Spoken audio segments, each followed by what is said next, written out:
Zastava M57 Tokarev, which fires the 7.62 by 25 Tokarev ammunition. These are made in Serbia. They are based on the original Soviet TT, or the Tokarev, used by the Soviet Union from the 1930s on into the 60s.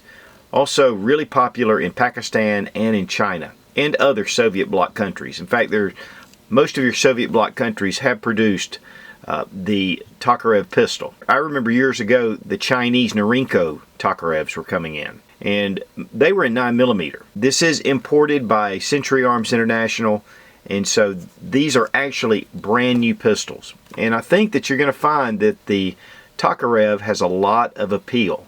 Now, a little history about the Zastava Firearm Company is that it was established in 1853, and they made cannons.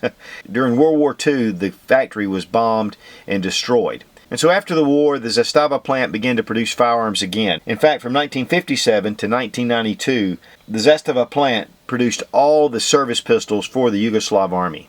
The old TT or Tokarev pistols were replaced by the Makarov, which is 9 by 18mm, and of course obviously the Makarov pistols have been very popular here in the States. But one of the big reasons why this gun is so popular is because of the price. A number of places I've seen them for $239 brand new. In fact, at Bud's Gun Shop right now, the M57 is on sale and it's going for $211. That is just fantastic. Now, what reasons would we have for something like this? Well, obviously it is an old school design. It's heavy. The round is a little bit unique. But I think this would make a great stash gun, great car gun. If it gets stolen, well, it's not a huge loss like it would be if you had your H&K, SIG, or Glock in there. And really the accuracy and the reliability of these pistols is just excellent.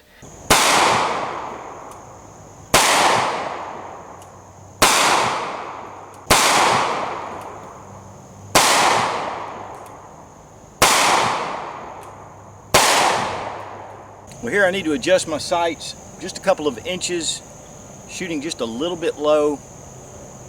But that group, you can't really argue with that group. And that's using the Red Army Standard 7.62 by 25, 86 grain. Now these are brand new manufactured pistols, and they're made for the American market, mainly because there was so much of the surplus 7.62 by 25 Tokarev ammunition that was coming in. But most of the surplus ammunition is dried up. And one of the reasons why I got pretty excited about this particular pistol was that the Red Army Standard ammunition has just developed their own cartridge. And so this is new manufactured. It's still cased. It's Berdan primed, but it's $16.50 a box, so it's really reasonable. And we're going to look a little bit more at that in a minute. But the main thing we're going to look at right now is the pistol itself. And so we need to go ahead and double check to make sure the gun isn't loaded. Remove the magazine, and it is. Now it is a hammer-fired pistol. It is an all-steel frame. You're going to notice that the hammer is back, and it's going to remain back until we insert a magazine. It does have a magazine disconnect, which I hate magazine disconnects, but that is what a lot, especially military pistols and police pistols, have. It does come with 2 magazines. It has the standard plastic grips, which comes on the Tokarevs typically. The magazine release is right in the same place that your Colt 1911. And really this is based on the old Colt pocket pistols. This is a John Browning design, and we're going to really look at that when we break the pistol down. But it's very reminiscent of your old Colt pocket 1903s and other pistols. Now the M57 and all the Tokarev pistols or the TT pistols are single action, and that means that the trigger does not actuate the hammer. You have to either manually pull the hammer into the rear position, or when you charge from the magazine around into the chamber, the hammer is going to be in the rear position. Then you just pull the trigger and it fires. One of the things though I really like about this pistol is the trigger pull. There's some slight take up, and then there's a crisp break. I used my Lyman trigger pull gauge, and it was going about 8.5 pounds average. So it belies the weight though. It seems like it has a much better trigger pull because it's so crisp. The reset on the pistol is also fairly quick, not too bad. Now, one of the things you're going to find different about the TT designed inspired pistols is the original had no safety, external safety. So to import these into the United States, there had to be a manual safety. And so you'll find that there are safeties that have been added to the gun, and many of them are kind of halfway at best. One of the great things about the M57 is the safety was designed into the slide. You'll have them down here like your 1911, you'll have them in different places. But this is a safety designed for this pistol, which makes it a little more secure. And one of the cool things about this safety is that it has a hammer block. You can see it being actuated right there. Now you can bring this hammer down and rest it on the hammer block like such. Then when you're ready to fire, push it forward. You'll still have to pull the hammer back or rack the slide to fire that first round. The fire and safe are marked very clearly right there next to the safety lever. Now the slide stop is minimal, but yet it holds very well. I really like this slide stop. It keeps the gun very thin, and that's one of the things you're going to find about this pistol is it is extremely thin. In fact, it's under an inch in width. It is a fairly large gun, and because of it being all steel, you know, it's going to be a little weighty. The rear sight is a large blade. In fact, it's really crude, it's really large. You can adjust it for windage though because it is dovetailed in. The front sight is lower, but yet it's raised up somewhat on a platform. Again, you can adjust that for windage as well. And here is the sight picture right here. And it's not too bad. I mean, it's a good contrast between the two.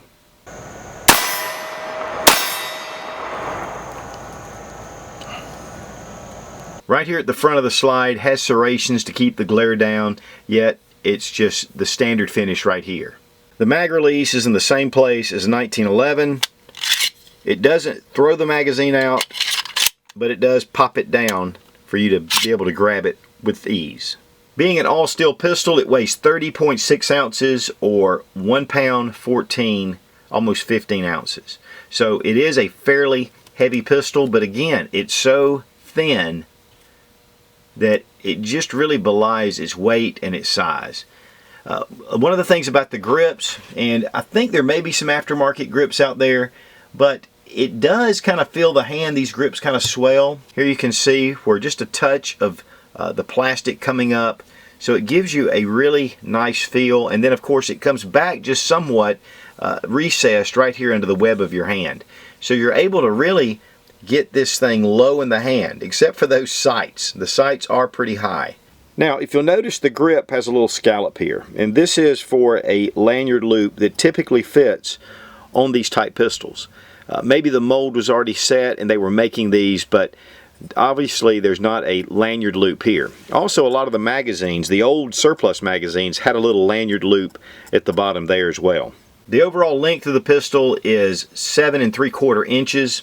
It's just over 5 inches tall at 5.1 inches. And again, the slide is under an inch. In fact, it's just over 3/4 of an inch. It's a really thin slide. And one of the things I want you to notice is how high the magazine rides into the chamber.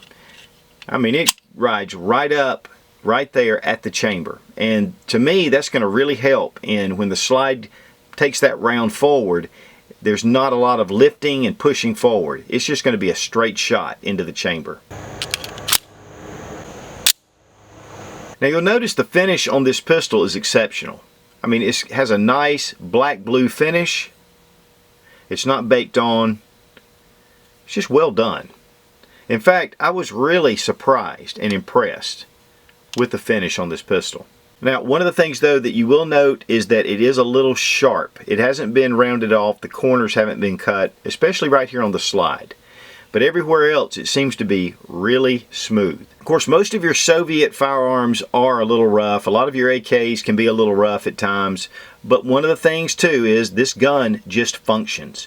The slide markings, M57, caliber 7.62 by 25 millimeter. Zastava, Serbia. CAI, which is for Century Arms International, Georgia, Vermont.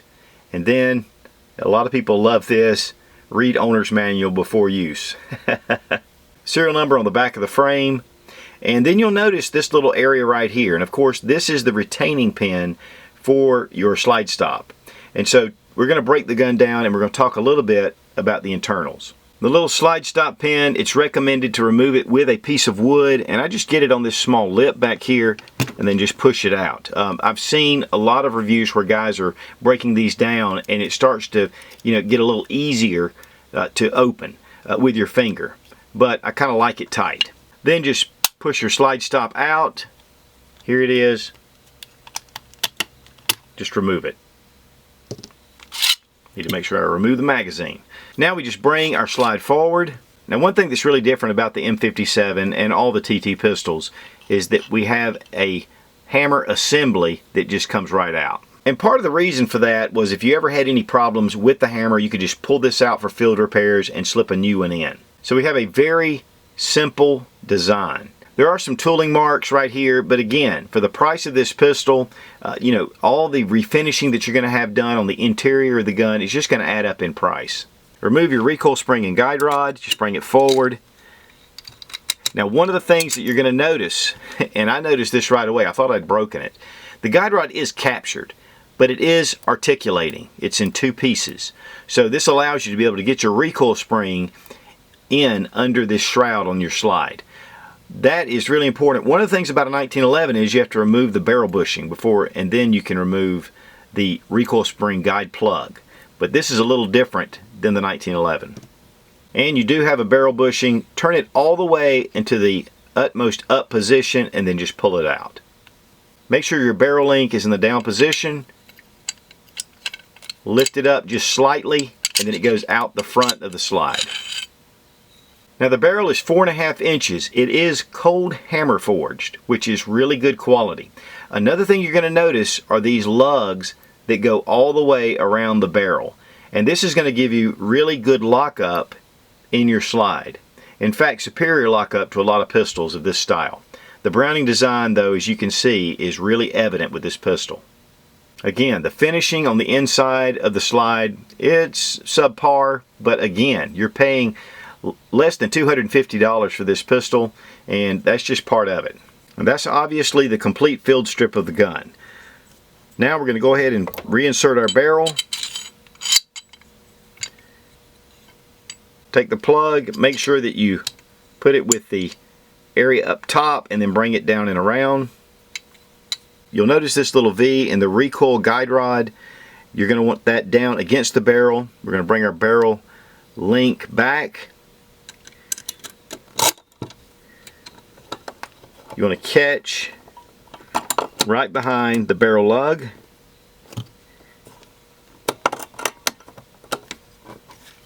And it'll line up with the lug. Now insert your hammer assembly. You're going to want to make sure that this is in place flat. This actually is part of the rail system here and then here on the other side. On some of the other different type TT pistols, you have to release the safety, but obviously the safety's on the slide, so it's a little different with this pistol. Now you're going to put your slide stop, just like your 1911, through this barrel link. You want to make sure that your hammer assembly is in place when you put the slide on.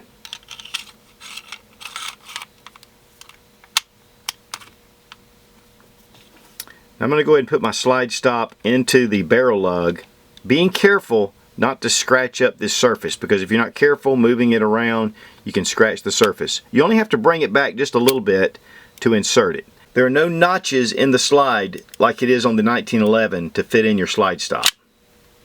Once it's in place, go ahead and take your retaining pin, line it up, push it forward. You want it flush with that back little post. And then check the pistol for function. Of course, to drop the hammer, you're going to have to replace the magazine. And now we're all done. Because of the articulating guide rod, you're going to notice that it kind of goes into the down position. But that's just the nature of the guide rod. Now it does come with two 9-round magazines, which is an additional round over many of the TT pistols, which typically held 8. So you have 9 in one, so you have 10 rounds, which is not too bad for this era of pistol. Now at one point there were loads of surplus 7.62 by 25 ammunition coming into the country. In fact, you could get it really cheap. But one of the big problems is the ammunition is corrosive. But the real main problem is that it wasn't all that reliable. I know I've had a number of rounds that have been dud rounds with some of the surplus ammunition. So you have to be really careful, and of course, even though it's cheap, you know, you're getting what you pay for. Now, there are a number of companies that have been producing some of the 7.62 by 25 ammunition lately. I know Privy Partisan and some of the others, Wolf actually makes some, but typically it sells really fast. And so that's one of the things I was pretty excited about, that Red Army Standard has come out with a 7.62 by 25 ammunition that's being imported into the country. It does have a polymer coat on the steel, which really helps with your chamber.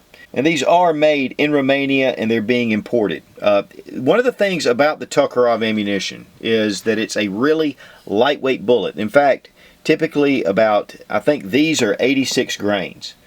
It's full metal jacket. It is copper jacketed with a lead bullet. But it's going at tremendous velocity. In fact, up to about 15 to 1800 feet per second. So this ammunition, it's small, but it's really humming. And at 1800 feet per second, it's delivering 570 foot-pounds of pressure at the muzzle. So this is really hot ammunition. But at the range, it shoots like a dream.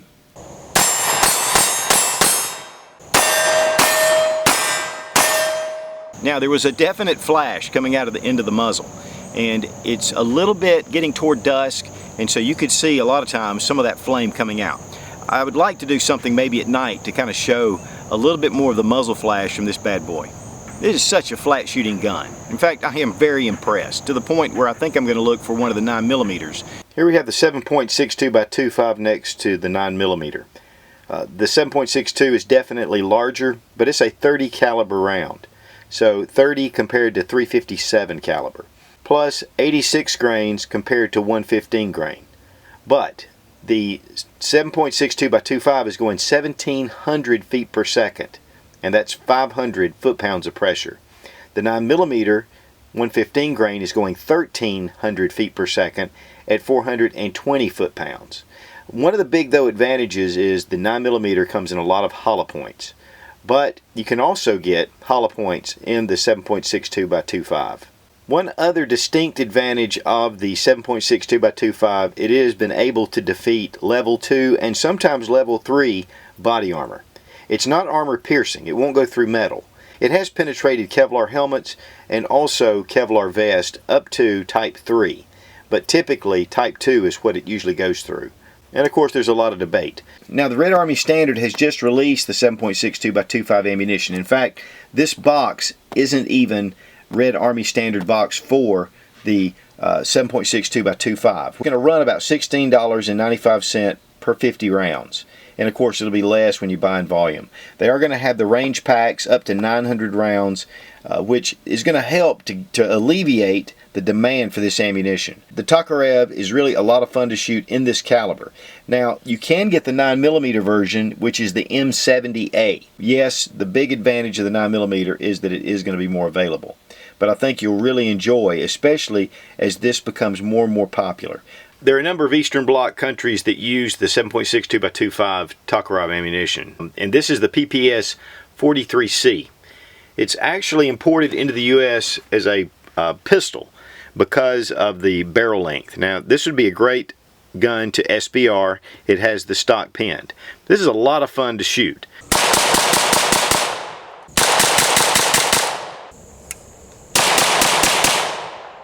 Here we have the East German Cold War style helmet, which is a lot of fun.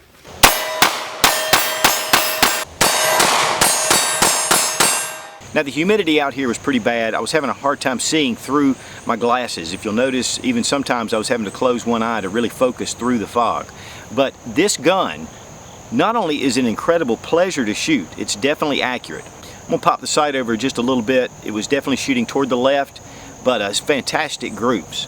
In fact, I was extremely pleased. Now the M57s are imported by Century Arms International. They are one of the largest firearms importers in the country, and probably in the world.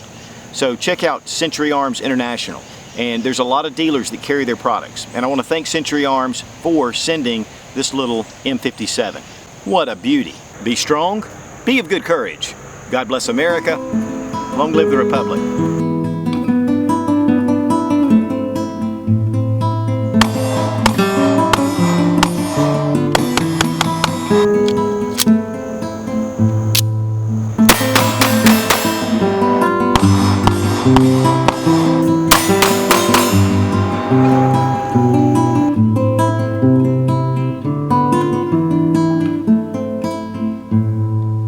have the 7.62 by 2.5. Russian steel or BCM?